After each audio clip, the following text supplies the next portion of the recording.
வணக்கம். வேந்தரின் கண்ணுறங்கும் வேளை இரவு செய்திகளுக்காக ஷமீனா. முதலில் தலைப்புச் செய்திகள். புதிய தலைமை செயலராக கிரிஜா வைத்தியநாதன் நியமனம். ராமமோகன ராவ் பதவியில் இருந்து இடைநீக்கம். ராமமோகன ராவ் மகன் அலுவலகத்திலும் சோதனை. IAS அலுவலர் நாகராஜன் உட்பட 3 பேரின் வீடுகளிலும் சோதனை. TNPSC உறுப்பினர்கள் 11 பேரின் நியமனம் ரத்து. சென்னை உயர்நீதிமன்ற உத்தரவு. தமிழிலும் நீட் தேர்வு எழுத மத்திய அரசு அனுமதி. சம வாய்ப்பை உறுதிப்படுத்தும் என டாக்டர் பாரிவேந்தர் நம்பிக்கை. தமிழக அரசின் தலைமைச் செயலராக பதவி வகித்த ராமமோகன ராவின் வீட்டில் வருமான வரித்துறை சோதனை நடத்தியதை அடுத்து அவர் பணியிடை நீக்கம் செய்யப்பட்டார். புதிய தலைமைச் செயலராக கிரிஜா வைத்தியநாதன் நியமிக்கப்பட்டுள்ளார். தஞ்சாவூரை சேர்ந்த கிரிஜா வைத்தியநாதன் 1959 ஆண்டு ஜூலை 1 பிறந்தவர். நல்வாழ்வு பொருளாதாரம் என்ற தலைப்பில் ஆய்வு செய்து முனைவர் பட்டம் பெற்றுள்ளார். 1981 ஆண்டு தமிழ்நாடு IAS பிரிவை சேர்ந்த இவர் மதுரை மாவட்ட ஆட்சியராக பதவி வகித்தார். கூடுதல் தலைமைச் செயலர் தகுதியில் இருந்த கிரிஜா வைத்தியநாதன் நில நிர்வாகத்துறை ஆணையராகவும் பதவி வகித்தார். தற்பொழுது கூடுதல் தலைமைச் செயலர் பதவியிலிருந்து தலைமைச் செயலராக கிரிஜா வைத்தியநாதனுக்கு பதவி உயர்வு அளிக்கப்பட்டுள்ளது. நிர்வாக சீர்திருத்தம் மற்றும் கண்காணிப்பு ஆணையர் பதவிகளையும் அவர் கூடுதலாக கவனிப்பார் என்று அறிவிக்கப்பட்டுள்ளது. தமிழகத்தின் தலைமைச் செயலராக பதவி வகித்து வந்த ராமமோகன ராவ் இடைநீக்கம் செய்யப்பட்டு காத்திருப்போர் பட்டியலில் வைக்கப்பட்டுள்ளார். தமிழக தலைமைச் செயலராக இருந்த ராமமோகன ராவ் வீடு உட்பட 14 இடங்களில் வருமான வரித்துறையினர் நேற்று சோதனை மேற்கொண்டனர். இதனைத் தொடர்ந்து தலைமைச் செயலர் பதவியில் இருந்து இடைநீக்கம் செய்யப்பட்டுள்ளார். அஞ்சல் மூலம் இடைநீக்க உத்தரவு தமிழக அரசு ராமமோகன ராவுக்கு அனுப்பியது. இதனை ராமமோகன ராவின் உதவியாளர் பெற்றுக் கொண்டார். தமிழக தலைமைச் செயலர் பதவியில் இருந்து ராமமோகன ராவ் நீக்கப்பட்டதை அடுத்து அவருடைய காரில் இருந்து சுழல் விளக்கு நீக்கப்பட்டுள்ளது. தமிழக தலைமைச் செயலராக பதவி வகித்த ராமமோகன ராவின் மகன் விவேக்குக்கு சொந்தமான சென்னை நந்தனத்தில் உள்ள ஏற்றுமதி நிறுவனத்திலும் வருமான வரித்துறை அலுவலர்கள் சோதனை நடத்தினர். தொழிலதிபர் சேகர் ரெட்டியிடமும் அவருடைய கூட்டாளியிடமும் நடத்தப்பட்ட விசாரணையின் அடிப்படையில் தமிழக தலைமைச் செயலராக பதவி வகித்த ராமமோகன ராவின் சென்னை அண்ணா நகர் இல்லத்தில் வருமான வரித்துறையினர் நேற்று சோதனை நடத்தினர். இது தவிர ராமமோகன ராவின் மகன் விவேக் வீடு மற்றும் அவருடைய உறவினர்கள், நண்பர்கள் என 14 இடங்களில் வருமான வரித்துறையினர் சோதனையில் ஈடுபட்டனர். இந்த சோதனையில் 5 கோடி ரூபாய் மதிப்பில் தங்கம், 30 லட்சம் ரூபாய் புதிய நோட்டுகள், 43 ஆவணங்களையும் கைப்பற்றினர். இதனைத் தொடர்ந்து ராமமோகன ராவ் மகன் விவேக் நடத்தி வரும் ஏற்றுமதி நிறுவனத்தில் 2வது நாளாக இன்றும் வருமான வரித்துறையினர் சோதனை மேற்கொண்டனர்.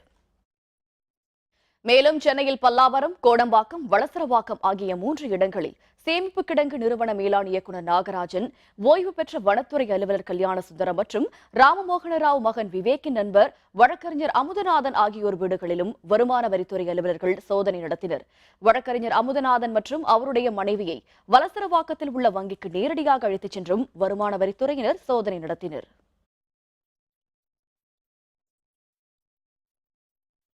சட்டவிரோத பணப்பரிமாற்றத்தில் ஈடுபட்டதாக கைது செய்யப்பட்ட சேகர் ரெட்டியுடன் தொடர்புடைய 3 பேரை சிபிஐ கைது செய்துள்ளது. சென்னையைச் சேர்ந்த மணல் ஒப்பந்ததாரரான சேகர் ரெட்டி, சீனிவாசலு ஆகியோரை சிபிஐ நேற்று முன்தினம் கைது செய்தது. சிபிஐ நீதிமன்றத்தில் ஆஜர்படுத்தப்பட்ட அவர்கள் மீது இந்திய தண்டனை சட்டம் மற்றும் ஊழல் தடுப்பு சட்டத்தின் கீழ் வழக்கு பதிவு செய்யப்பட்டது. இதனையடுத்து சேகர் ரெட்டியுடன் தொடர்புடைய மேலும் 3 பேரை சிபிஐ கைது செய்துள்ளது. சட்டவிரோத பணப்பரிமாற்றத்தில் ஈடுபட்டதாக ரத்தினம், பிரேம்குமார், ராமச்சந்திரன் ஆகியோர் கைது செய்யப்பட்டுள்ளனர். சிபிஐ நீதிமன்றத்தில் ஆஜர்படுத்தியவர்களை வரும் 4ஆம் தேதி வரை நீதிமன்ற காவலில் வைக்க நீதிபதி உத்தரவிட்டார். இதனையடுத்து அவர்கள் அனைவரும் புழல் சிறையில் அடைக்கப்பட்டனர். காங்கிரஸ் துணைத் தலைவர் ராகுல் காந்தி தற்பொழுதுதான் பேச கற்றுக்கொண்டிருப்பதால் அவருடைய பேச்சை ரசிக்கலாம் என பிரதமர் மோடி நகைச்சுவையாக தெரிவித்துள்ளார். உத்தரப்பிரதேச மாநிலம் வாரணாசிக்கு ஒருநாள் பயணம் மேற்கொண்டுள்ள மோடி பல்வேறு நிகழ்ச்சிகளில் பங்கேற்றார். பண மதிப்பிழப்பு பிரச்சினைக்கு பிறகு முதன்முறையாக தனது சொந்த தொகுதியான வாரணாசிக்கு சென்றார். பனாரஸ் பல்கலைக்கழகத்தில் புற்றுநோய் சிகிச்சை மையம் மற்றும் நவீன மருத்துவமனை அமைக்கும் பணிக்கு அடிக்கல் நாட்டினார். அப்பொழுது பேசிய அவர் வாரணாசி தொகுதிக்கான முன்னேற்ற திட்டங்கள் செயல்படுத்தப்பட்டு வருவதாக தெரிவித்தார். காங்கிரஸ் துணைத் தலைவர் ராகுல் காந்தி தற்பொழுதுதான் பேச கற்றுக்கொண்டு வருவதாக தெரிவித்த மோடி அவருடைய பேச்சை ரசிக்கலாம் என்றும் குறிப்பிட்டார். जब से उन्होंने बोलना सीखा है और बोलना शुरू किया है, मेरी खुशी का कोई पार नहीं है।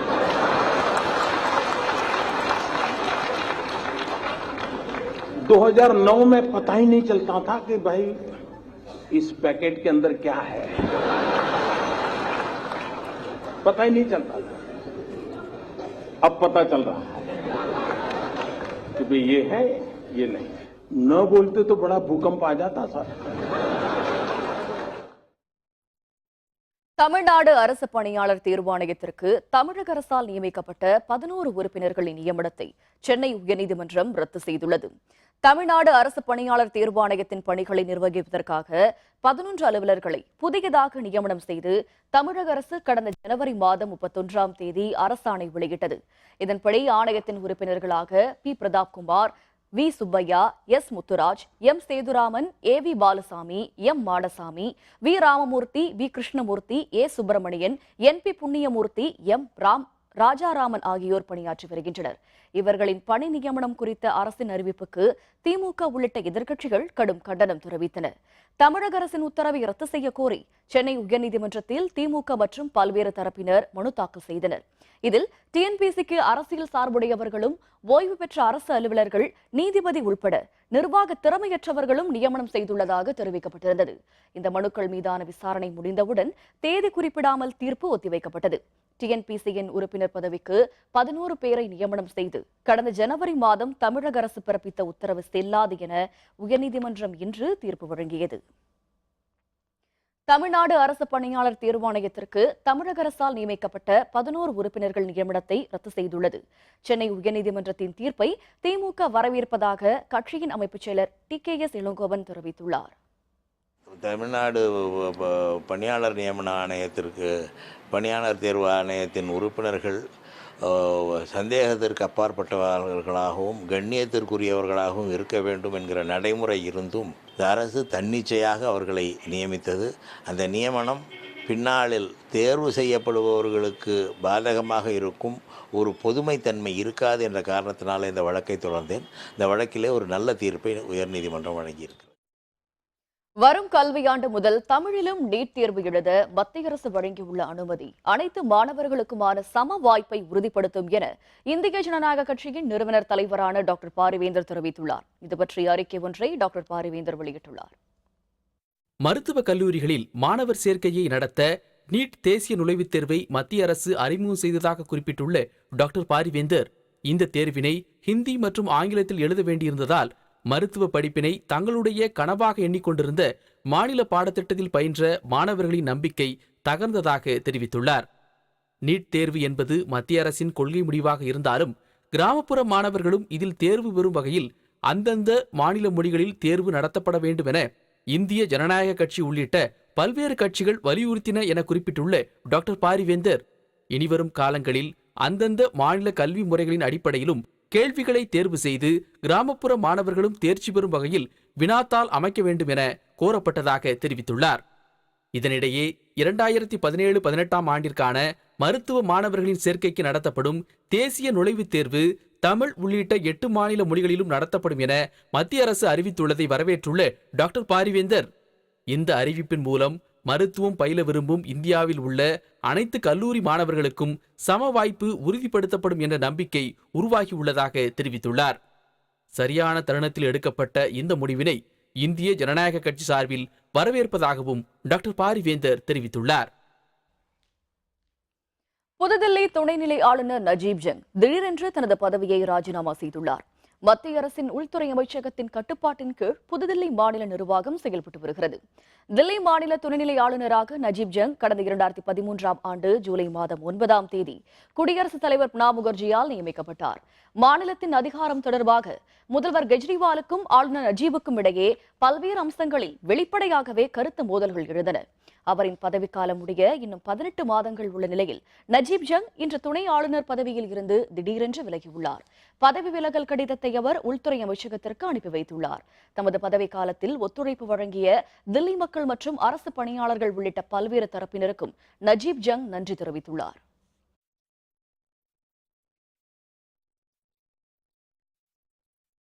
வர்தா புயல் பாதித்த சென்னை, திருவள்ளூர், காஞ்சிபுரம் மாவட்ட பகுதிகளில் 99% மின் இணைப்புகள் சீரமைக்கப்பட்டு விட்டதாக மின்துறை அமைச்சர் தங்கமணி தெரிவித்துள்ளார். பெருநகர சென்னை மாநகராட்சியில் வர்தா புயல் மீட்கும் பணிகள் தொடர்பாக ஆலோசனைக் கூட்டம் நடைபெற்றது. இதில் தமிழக மின்துறை அமைச்சர் தங்கமணி, உள்ளாட்சித்துறை அமைச்சர் SP வேலுமணி உள்ளிட்டோர் கலந்து கொண்டனர். பின்னர் செய்தியாளர்களுடன் பேசிய அமைச்சர் தங்கமணி, வர்தா புயலால் 15,000 கிலோமீட்டர் மின்கம்பங்கள் சேதமடைந்துள்ளதாக தெரிவித்தார்.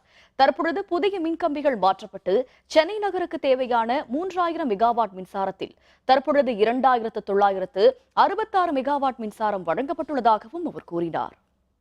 மின்சாரத்தை பொறுத்தவரை சென்னை மாநகரம் 100% கொடுக்கப்பட்டாச்சு.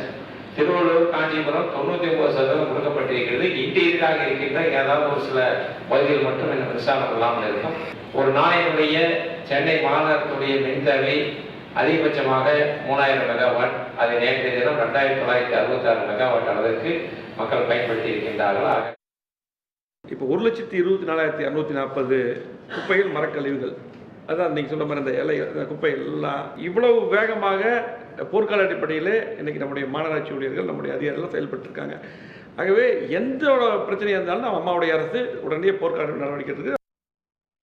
பிரதமர் நரேந்திர மோடிக்கு எதிராக ராகுல் காந்தி கூறிய ஊழல் குற்றச்சாட்டு குறித்து சுதந்திரமான விசாரணை நடத்தப்பட வேண்டும் என மார்க்சிஸ்ட் கம்யூனிஸ்ட் கட்சியின் ஆட்சிமன்ற குழு உறுப்பினரான பிருந்தா காரத் கேட்டுக் கொண்டுள்ளார். தில்லியில் செய்தியாளர்களுடன் பேசிய அவர் இதனை தெரிவித்தார். மேலும் கருப்பு பண முதலைகளுக்கு பிரதமர் மோடி ஆதரவளித்துள்ளதாகவும் தனது நடுநிலை குறித்து முகக்கண்ணாடி முன்னின்று மோடி சரிபார்த்துக் கொள்ள வேண்டும் என்றும் பிருந்தா காரத் தெரிவித்தார். பிரதமருக்கு எதிராக ராகுல் காந்தி கூறிய குற்றச்சாட்டு அசாதாரணமானது அல்ல என்றும் அவர் கூறினார். இந்த குற்றச்சாட்டு குறித்து மத்திய அரசு விசாரணை நடத்த தவறினால் பிரதமருக்கு எதிராக ஊழல் புகார் குறித்து உச்சநீதிமன்றம் தாமாக முன்வந்து விசாரிக்க வேண்டும் என்று பிருந்தா காரத் வலியுறுத்தினார். Modi, who has promoted, given patronage to, should stand in front of a mirror and see his own image. And if he sees his own image in the mirror and then makes the statement, that will be the truth. Therefore, an independent investigation is the absolute minimum which is required right now. கட்டுமான பணியின் பொழுது மண் சரிந்தது. 4 தொழிலாளர்கள் பலி. விவரம் விளம்பர இடைவேளைக்கு பிறகு.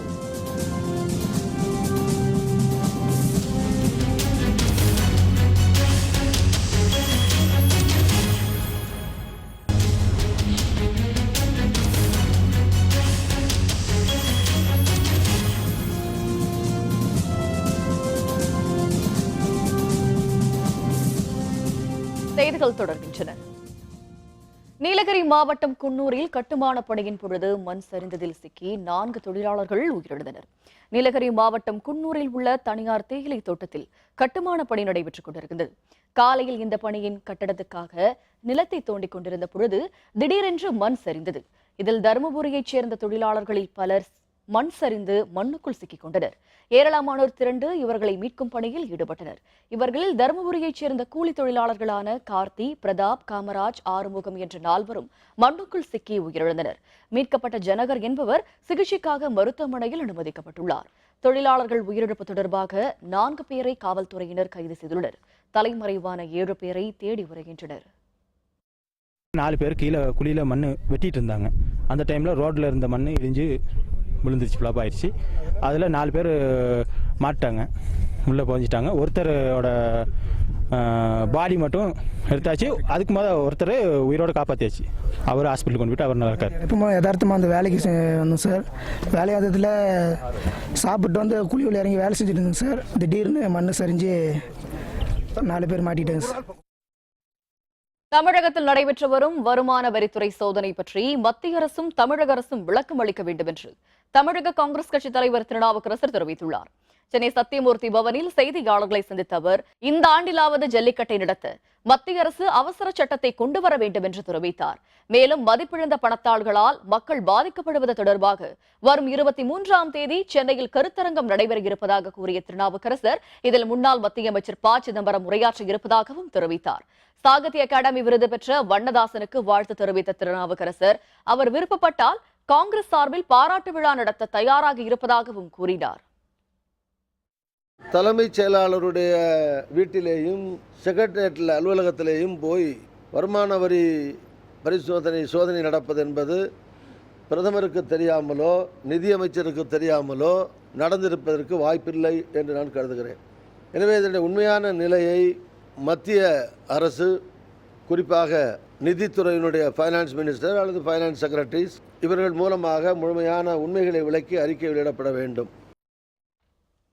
தெற்கு ரயில்வேக்கு உட்பட அனைத்து ரயில் நிலையங்களிலும் 70 கோடி ரூபாய் செலவில் கண்காணிப்பு கேமராக்கள் நிறுவப்படும் என பொது மேலாளர் வசிஷ்ட ஜோரி தெரிவித்துள்ளார்.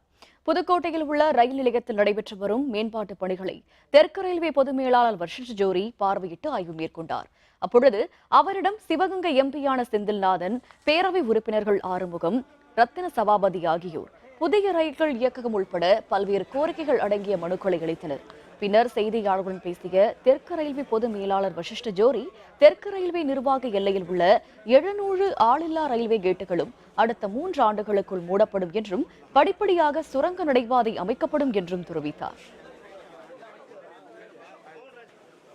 Under Nirbhaya Fund, which is about 70 crores, we have got sanctioned. We are going to provide CCTV cameras on all the A1, A, B and C category stations all over the railway. Some of the stations will be covered within the current year. Balance will be covered by the next year.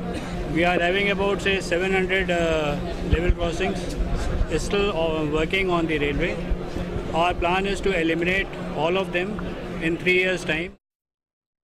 இலங்கை கடற்படையால் சிறைபிடிக்கப்பட்ட 29 தமிழக மீனவர்களை விடுதலை செய்ய கோரி பாம்பன் பேருந்து நிலையம் முன்பு நடைபெற்ற ஆர்ப்பாட்டத்தில் திரளான மீனவர்கள் பங்கேற்றனர்.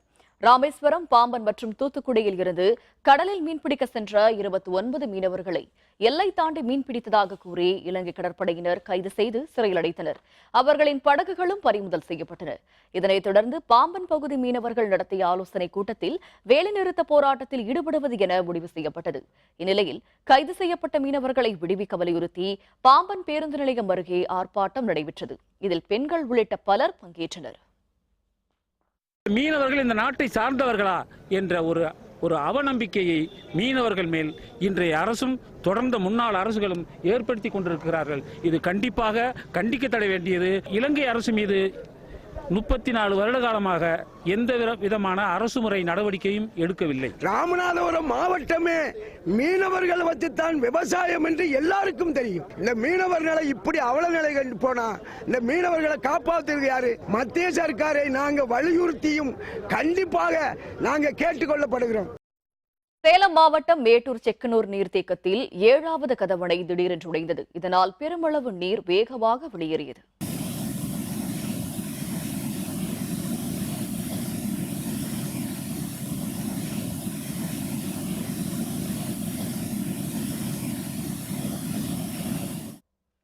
இலங்கை கடற்படையால் கைது செய்யப்பட்ட தூத்துக்குடியைச் சேர்ந்த 7 மீனவர்களையும் படகுகளையும் மீட்க வேண்டும் என தூத்துக்குடி மீனவர்கள் மாவட்ட ஆட்சியரிடம் மனு அளித்துள்ளனர். தூத்துக்குடி திரேஸ்புரத்திலிருந்து கடந்த 16ஆம் தேதி நாட்டுப்படகில் மீன்பிடித்துக் கொண்டிருந்த 7 மீனவர்களை பன்னாட்டு எல்லையை கடந்து மீன்பிடித்ததாக கூறி இலங்கை கடற்படையினர் கைது செய்தனர். பின்னர் தலைமன்னார் நீதிமன்றத்தில் ஆஜர்படுத்தப்பட்டு வவுனியா சிறையில் அடைக்கப்பட்டனர். இவர்களை விடுவிக்க கோரி பாதிக்கப்பட்ட மீனவர்களின் குடும்பத்தினர் மற்றும் மீனவர்கள் மாவட்ட ஆட்சியரிடம் மனு அளித்தனர்.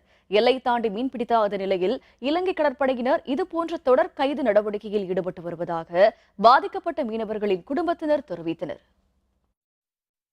சுருக்கு கொடியோ வலையை நாங்கள் வச்சு தொழில் பார்க்கலாம். அவங்க பொடி தூண்டு தான் வச்சு பார்த்தாங்க. ஆனால் அப்படி பிடிச்சி வச்சுட்டு வல்லத்தை விட மாட்டேங்காங்க. தலைமுறை சேர்ந்து உழைச்சா கூட இனிமேல் எங்களால் 40 லட்சம் 50 லட்சம் போட்டு வல்லம் சேகரிக்க முடியாது. எங்களுக்கு ஆட்களும் திருப்பி வேணும். நாங்கள் போட்ட வல்லமும் எங்களுக்கு திருப்பி வேணும். அந்த வல்லம் இருந்தால் தான் நாங்கள் தொழில் செய்ய முடியும். ஒரு படகில் 7 மீனவர்கள் மீன்பிடிக்க சென்றார்கள். இந்திய எல்லைக்குள் சுமார் 70 கடல் மைல் தூரத்தில் மீன்பிடித்துக் கொண்டிருக்கும் பொழுது இலங்கை கடற்படையானது அத்துமீறி வந்திருக்கிறது என்று அவர்களை இழுத்து சென்றிருக்கிறார்கள். ஆட்சித்தலைவரிடம் மனு கொடுத்திருக்கிறோம். சென்னை தலைமையகத்தையும் டெல்லியையும் தொடர்பு கொண்டு விரைவாக அவர்களை விடுதலை செய்வதாக அவர்கள் வாக்களித்திருக்கிறார்கள். ஈரோடு மாவட்டத்தில் 3 மாதமாக முறையாக குடிநீர் வழங்காததை கண்டித்து மாவட்ட ஆட்சியர் அலுவலகம் முன்பு காலி குடங்களுடன் பெண்கள் போராட்டத்தில் ஈடுபட்டனர். ஈரோடு மாவட்டம் கோபிச்செட்டிப்பாளையம் வட்டத்திற்குட்பட்ட புது வெள்ளியம்பாளையம் பகுதியில் 500க்கும் அதிகமான குடும்பத்தினர் வசித்து வருகின்றனர். இந்த பகுதியில் 2 மேல்நிலை தொட்டிகள் மூலம் குடிநீர் விநியோகம் செய்யப்பட்ட நிலையில் கடந்த 3 மாதமாக முறையாக குடிநீர் வழங்கப்படவில்லை. இதனால் ஆத்திரமடைந்த மக்கள் காலி குடங்களுடன் மாவட்ட ஆட்சியர் அலுவலகத்தை முற்றுகையிட்டு போராட்டத்தில் ஈடுபட்டனர். அவர்களுடன் காவல்துறையினர் மற்றும் அலுவலர்கள் பேச்சுவார்த்தையில் ஈடுபட்டு விரைவில் குடிநீர் முறையாக வழங்கப்படும் என கூறியதை அடுத்து போராட்டத்தில் ஈடுபட்டவர்கள் கலைந்து சென்றனர். பாதி ஊருக்கு தண்ணி வருது, பாதி ஊருக்கு தண்ணி வராதுங்கிறாங்க. நாங்கள் வந்து போர் தண்ணி வந்து 8 நாள் ஆகி போச்சு, எங்களுக்கு தண்ணி கிடையாது. ஆறு தண்ணி விடணும்னு கேட்டால் நாங்கள் இல்லாத போது வந்து பறைக்கிறாங்க, மூடுறாங்க, ஜனங்க போய் மூடிடுறாங்க. தண்ணிக்கு நாங்கள் எங்கே போகிறதுன்னு கேட்டால் உன்னால் என்ன முடியுமோ பண்ணுங்கிறாங்க. அங்கே இருக்குது ஆபீஸர் கூட்டம். இதுக்கு என்ன சார் நாங்கள் பதில் சொல்கிறது? ஈரான் கடற்படையால் கைது செய்யப்பட்ட தமிழக மீனவர்கள் 15 பேரை விடுதலை செய்ய வேண்டும் என மத்திய மாநில அரசுக்கு மீனவ குடும்பத்தினர் கோரிக்கை வைத்துள்ளனர். தமிழகத்திலிருந்து நெல்லை, தூத்துக்குடி, ராமநாதபுரம் ஆகிய மாவட்டங்களைச் சேர்ந்த 15 மீனவர்கள் பஹ்ரைன் நாட்டில் தங்கி மீன்பிடி தொழில் செய்து வருகின்றனர். கடந்த செப்டம்பர் 20ஆம் தேதியன்று 3 விசைப்படகுகளில் 15 மீனவர்களும் மீன்பிடிக்க சென்ற பொழுது எல்லை தாண்டி மீன்பிடித்ததாக ஈரான் நாட்டு கடற்படையினர் கைது செய்தனர். 75 நாட்கள் ஆன பின்னரும் இன்னும் அவர்களை விடுவிக்கவில்லை என்பதால் மத்திய மாநில அரசுகள் இதற்கான நடவடிக்கை எடுக்க குடும்பத்தினர் கோரிக்கை வைத்துள்ளனர். பஹ்ரைனில் வேலை பார்க்குறது மீன்பிடி தொழிலுக்காக போயிருந்தாங்க. ஒரு 1.5 மாதம் மட்டும் எங்கள் அண்ணன் எங்களுக்கு ஒரு தகவலுமே சொல்லலை. ஃபஸ்ட்டு பிடிப்பட்டாங்கன்னு கூட சொல்லலை. அங்கே எல்லை தாண்டி போனதாட்டி ஈரான் நாட்டு கடற்படை வந்து பிடிச்சு வச்சுருக்காங்க. எனவே மத்திய மாநில அரசுகள் வந்து எப்படியாவது அவங்க 15 பேரையுமே தாயகத்துக்கு திருப்பி கொண்டு வருமாறு தாழ்மையுடன் கேட்டுக்கொள்கிறேன். இதுக்கு முன்னே அவங்க வந்து வருஷ கணக்கில் தொழில் பார்த்துருக்காங்க. இப்போ வந்து அடுத்த ஒரு மாதம் 20ஆம் தேதி பிடிச்சிருக்காங்க. அவங்களுக்கு குழி கிடையாது, தண்ணி கிடையாது, சாப்பாடு கிடையாது. அது பக்கத்தில் உள்ள மக்கள் தான் எல்லாத்துக்காக இருந்தால் இப்போ உதவி செய்கிட்டு இருக்கான். இதை இந்த மக்களை உயிரை காப்பாற்றி வீட்டில் கொண்டு சேர்க்க உங்களோட தாழ்மையோடு கேட்டு பணியோடு கேட்குறோம். விழுப்புரம் மாவட்டத்தில் நிலுவைத் தொகையினை வழங்காத சர்க்கரை ஆலையை கண்டித்து காத்திருப்பு போராட்டத்தில் ஈடுபட போவதாக தமிழ்நாடு கரும்பு விவசாயிகள் சங்கத்தினர் தெரிவித்துள்ளனர். விழுப்புரத்தில் விவசாய சங்கங்களின் கூட்டமைப்பு சார்பில் ஆலோசனை கூட்டம் நடைபெற்றது. பின்னர் செய்தியாளர்களுடன் பேசிய தமிழ்நாடு விவசாயிகள் சங்கத்தின் மாநில பொருளாளர் சின்னப்பன், கரும்புக்கான நிலுவைத் தொகையான 64 கோடி ரூபாயை வட்டியுடன் சேர்த்து வழங்க வேண்டும் என தெரிவித்தார். செங்கல்வராயன் கூட்டுறவு சர்க்கரை ஆலையை மீண்டும் இயக்க வேண்டும் என்றும் பல்வேறு கோரிக்கையை வலியுறுத்தி காத்திருப்பு போராட்டத்தில் ஈடுபட போவதாகவும் அவர் கூறினார். ஒரு பக்கம் கடுமையான வறட்சியில் கரும்பு காய்ந்து கொண்டிருக்கிறது. கரும்பை அரவை செய்ய வேண்டும். எனவே ஆலை நிர்வாகம் உடனடியாக ஆலை இயக்கி கரும்பை அரவு செய்து இந்த ஆண்டு அறிவிக்கிற தொகையை உடனடியாக வழங்க வேண்டும் என்று நாங்கள் கேட்டுக்கொள்கிறோம். தமிழக அரசும் ஆலை நிர்வாகமும் கரும்பு விவசாயிகளுக்கு வழங்க வேண்டிய பாக்கியை உடனடியாக வழங்க வேண்டும் என்று தமிழ்நாடு விவசாய சங்கத்தின் சார்பாக கேட்டுக்கொள்கிறோம். கணித மேதை ராமானுஜரின் பிறந்த நாளை ஒட்டி திருச்சி ஸ்ரீரங்கத்தில் நடைபெற்ற கணித கண்காட்சியை திரளான மாணவ மாணவியர் ஆர்வத்துடன் பார்வையிட்டனர். கணித மேதை என அனைவராலும் போற்றக்கூடிய ராமானுஜரின் பிறந்த நாளான டிசம்பர் 22ஆம் தேதி அனைத்து பள்ளிகளிலும் கல்லூரிகளிலும் கணித மேதை நாளாக கொண்டாடப்படுகிறது. கணித மேதை ராமானுஜரின் 192வது பிறந்த நாளை ஒட்டி ஸ்ரீரங்கத்தில் உள்ள தனியார் கல்லூரியின் சார்பில் கணித கண்காட்சி நடைபெற்றன. இதில் ராமானுஜரின் கணித பூங்கா என்ற தலைப்பில் மாணவ மாணவியர்களின் செயல்முறை கணிதம், கணினி கோட்பாடுகள், மாயக்கட்டங்கள் வடிவமைத்து காட்சிக்கு வைத்துள்ளனர். இந்த கண்காட்சியில் கலந்து கொண்ட மாணவ மாணவிகள் தங்களின் கணித ஆர்வத்தை தூண்டும் விதமாக கண்காட்சி அமைந்ததாக தெரிவித்தனர். 500க்கும் மேற்பட்ட வடிவங்கள் இருக்கு. அது என்னன்னா, நாங்கள் ஈஸியாக ஸ்கூல் ஸ்டூடெண்ட்ஸ்க்கு புரிகிற மாதிரி இருக்கிற மாதிரி ப்ராக்டிக்கலாக எக்ஸ்பிளைன் பண்ணுறதுக்காக வச்சுருக்கோம். பிஜி படிக்கிறதுக்கு யூஸ் ஆகிற மாதிரி வச்சுருக்கோம். Suspension bridge, tower of Hanoi, puzzles, நிறைய ஸ்டூடெண்ட்ஸ் ராக்கெட் எப்படி லான்ச் பண்ணுறாங்க அதெல்லாமே வச்சுருக்காங்க. ஃபிசிக்ஸில் வந்து எப்படி மேக்ஸ் அப்ளை ஆகுது, எங்கெங்கே கேமரா ஒரு பில்டிங்கில் வந்து கேமரா எப்படி யூஸ் பண்ணலாம், எல்லாம் அதை பற்றி தான் நாங்கள் எக்ஸ்பிளைன் பண்ணியிருக்கோம். மற்றவங்களுக்கு எப்படி புரியுறங்கிற மாதிரி ஈஸியாக தான் சொல்லியிருக்கோம். மேக்ஸ் எவ்வளோ ஈஸியாக இருக்கும், எல்லாருக்கும் மேக்ஸ்னால் பயமாக இருக்கும். நாங்கள் அதை ஈஸியான வேலை தான் கன்வே பண்ணியிருக்கோம். பாளையங்கோட்டை தூய சவேரியார் கல்லூரியில் கிறிஸ்துமஸ் பெருவிழாவை ஒட்டி மாணவர்கள் வடிவமைத்திருந்த பல்வேறு வகையான குடில்கள் பார்வைக்கு வைக்கப்பட்டிருந்தன. திருநெல்வேலி மாவட்டம் பாளையங்கோட்டை தூய சவேரியார் கல்லூரியில் கிறிஸ்து பிறப்பை கொண்டாடும் விதமாக குடில் போட்டிகள் நடைபெற்றன. இதில் பல்வேறு துறைகளைச் சேர்ந்த மாணவர்கள் வர்தா புயலின் தாக்கம், பணத்தால் பிரச்சனை, பெண்களுக்கு ஏற்படும் வன்கொடுமைகள் உள்ளிட்ட பல்வேறு தலைப்புகளில் குடில்கள் அமைத்திருந்தனர். சமுதாயத்தில் ஏற்படும் பல்வேறு இன்னல்கள் இடையில் கிறிஸ்து பிறப்பை கொண்டாட இருப்பதை உணர்த்துவதாகவும் மாணவர்கள் குடில்களை அமைத்திருந்தனர். இதில் சிறந்த படைப்புகள் தேர்வு செய்யப்பட்டு பரிசுகளும் வழங்கப்பட்டன. 21 டிபார்ட்மெண்ட்ஸ் இந்த கிரிப்பை வந்து ப்ரெசென்ட் பண்ணியிருக்கோம். ஒன்லி ஜீசஸ் பறக்கிறத மட்டும் ரிஃப்ளெக்ட் பண்ணலை. இன்றைக்கி சோஷியலாக கரண்ட் அஃபேர்ஸாக இருக்கிற நிறைய விஷயங்களை இது ரிஃப்ளெக்ட் பண்ணுது. டிமானிட்டேஷனேஷன் ஆஃப் மணி, ஃபேஸ்புக், வாட்ஸ்அப், இந்த மாதிரி பல விஷயங்களை ரிஃப்ளெக்ட் பண்ணி நாங்கள் இந்த குடியில் வச்சுருக்கோம். இந்த கிரிப் காம்படிஷன் மூலமாக கரண்ட் அஃபேர்ஸ்லேருந்து இந்த யங்ஸ்டர்ஸோட மைண்ட் செட் எப்படி இருக்குன்றதை அழகாக ரிஃப்ளெக்ட் பண்ணுற மாதிரி இருக்குது இந்த எல்லா குடியிலுமே. நிறைய வெரைட்டிஸ் எல்லாம் நிறைய பண்ணியிருக்காங்க. ரீசெண்டாக இந்த பணத்தினால மக்கள் கஷ்டப்படுறாங்க, இந்த மழை காரணத்தினால நிறைய கஷ்டப்படுறாங்க. அப்புறம் வந்து மரம் எல்லாம் நிறைய வளர்க்கணும் அப்படின்னு எல்லாம் சொல்கிறாங்க. இது இந்த மாதிரி கான்செப்ட்ஸ் எல்லாம் எடுத்து எல்லா ஸ்டூடெண்ட்ஸும் நிறைய டிஃப்ரெண்ட்டாக பண்ணியிருக்காங்க. எங்களுக்கு வந்து ஒரு நல்ல பாடத்தை வந்து கற்றுக் கொடுக்குது எங்களுக்கு. கேரள மாநிலம் சபரிமலை அருள்மிகு ஐயப்பன் கோவிலில் பக்தர்கள் கூட்டம் அதிகரித்து காணப்படுவதால் 12 மணி நேரம் காத்திருந்து சுவாமி தரிசனம் செய்யும் நிலை ஏற்பட்டுள்ளது. இது தொடர்பான விரிவான விவரங்களை தருகிறார் நமது செய்தியாளர் செந்தில்குமார். கேரளா மாநிலத்தில் பிரசித்தி பெற்று விளங்கக்கூடிய சபரிமலையில் வந்து நிகழ்வு ஆண்டுக்கான மண்டல பூஜை வந்து கார்த்திகை முதல் நாள் வந்துட்டு மண்டல பூஜை துவங்கப்பட்டு தற்போது வரை வந்து மண்டல பூஜை வந்து நடைபெற்று கொண்டிருக்கக்கூடிய காலகட்டத்தில் வந்து பக்தர்கள் கூட்டம் அதிகரித்திருக்கிறதுனால வந்துட்டு வரக்கூடிய பக்தர்கள் வந்துட்டு அதிகப்படியாக வந்துட்டு 8 மணி நேரத்திலிருந்து 12 மணி நேரம் வந்து காத்திருந்து ஐயப்பனை தரிசிக்கக்கூடிய நிலை வந்து உருவாகிறது. இதில் வந்துட்டு இரவு நேரங்களில் வரக்கூடிய பக்தர்கள் வந்துட்டு மரக்கூட்டத்திலிருந்து சன்னிதானத்து வரை வந்துட்டு ஆங்காங்கே நிறுத்தப்பட்டு வரிசையில் வந்துட்டு காத்திருந்து பின்ன வந்து காலை அதிகாலையில் வந்து நடை திறந்த பின்னே வந்து சாமி தரிசனம் செய்வதற்கு ஏதுவாக வந்து வழிவகை செய்யப்பட்டுள்ளது. மேலும் வந்து வரக்கூடிய பக்தர்கள் வந்துட்டு இங்க வந்துட்டு சாமி தரிசனத்துக்காக 12 மணி நேரம் வந்து காத்திருந்தே தரிசனம் செய்யக்கூடிய நிலை உருவாகியுள்ளது. இவர்களுக்கு பாதுகாப்பு வசதி ஏற்படுத்தி கொடுக்க இங்க இருக்கக்கூடிய காவல்துறையினர் வந்து அதிக அளவில் வந்து பாதுகாப்பு பணியில் ஈடுபட்டிருக்காங்க. மேலும் வரக்கூடிய மண்டல பூஜை நிறைவு காலங்களில் வந்துட்டு இன்னும் அதிகப்படியான பக்தர்கள் வரக்கூடும் அப்படின்னு சொல்லி இங்க இருக்கக்கூடிய தேவஸ்தான போர்டு எதிர்பார்த்திருக்கிறாங்க. வேந்தர் செய்திகளுக்காக சன்னிதானத்திலிருந்து வி.கே. செந்தில்குமார். 2016 சிறந்த கிரிக்கெட் வீரராக அஸ்வின் தேர்வு. பன்னாட்டு கிரிக்கெட் கவுன்சில் அறிவிப்பு. விவரம் விளம்பர இடைவேளைக்கு பிறகு.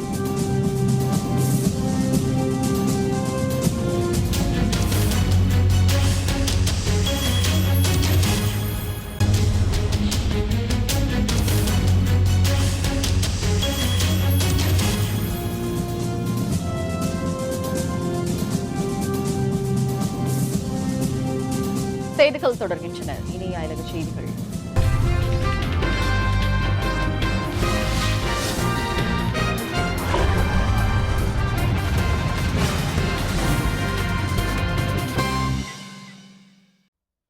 துருக்கியில் சுட்டுக் கொல்லப்பட்ட ரஷ்ய தூதர் ஆண்ட்ரி கார்லோவின் உடலுக்கு ரஷ்ய அதிபர் புதின் அஞ்சலி செலுத்தினார்.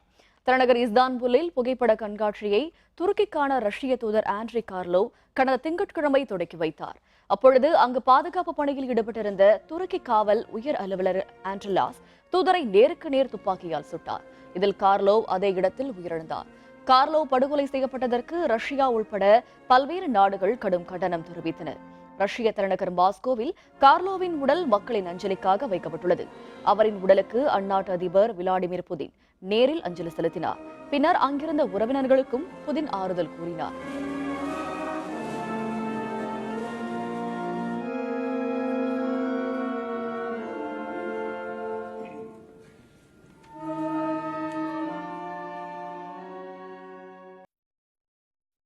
தாய்லாந்தில் காவல்துறையின் எச்சரிக்கையை மீறி அதிவேகமாக சென்ற சரக்கு லாரி மோதியதில் 41 வாகனங்கள் சேதமடைந்தன.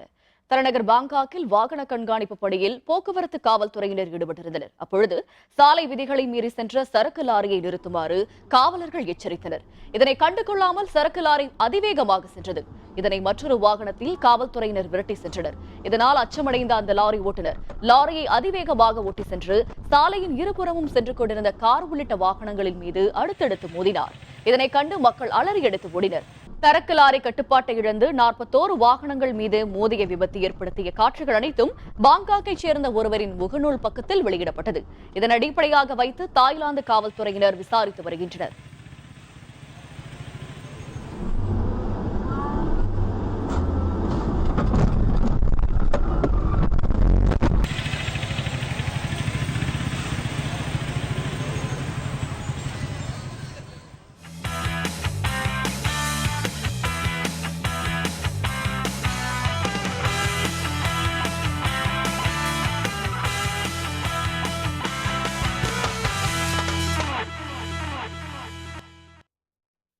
இந்திய கிரிக்கெட் அணியின் சுழற்பந்து வீச்சாளர் ரவிச்சந்திரன் அஸ்வின் இந்த ஆண்டிற்கான சிறந்த கிரிக்கெட் வீரராக தேர்ந்தெடுக்கப்பட்டுள்ளதாக பன்னாட்டு கிரிக்கெட் கவுன்சில் அறிவித்துள்ளது.